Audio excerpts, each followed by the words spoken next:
Sami Kazim Shabedini, burri nga Orizara që i qëndroi besnik sulhotës deri në vdekje. Sami Shabedini u lind në vitin 1919 në fshatin Orizare të komunës së Likovës. Ishi një ndër nxënësit më të dalluar të gjeneratës së tij në shkollë ku mësonte në fshatin Opaj.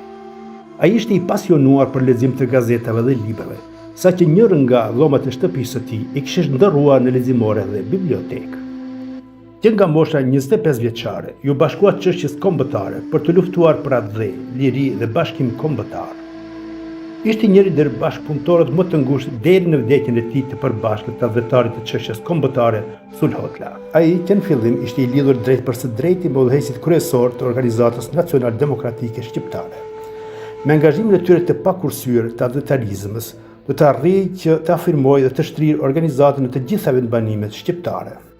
Sami Shabedini ishte pjesëmarrës i betejës së Runicës kundër partizanëve.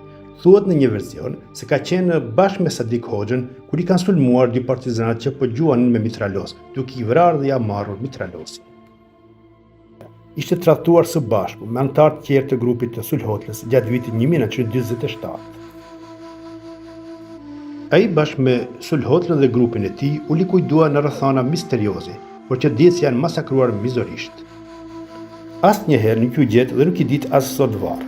Sami kur vdiq kishte lënë gruan e vet dhe 4 fëmijë, të cilët ishin të internuar në Kratov. Masari, djali i tij, vdes në Kratov në moshën 4 vjeçare, ndërsa 3 fëmijë tjerë i kishin vdekur më herët. Sami Shabedini mbeti një figurë emblematike e rezistencës shqiptare, jo vetëm në Karadak, por në tërë shqiptarinë.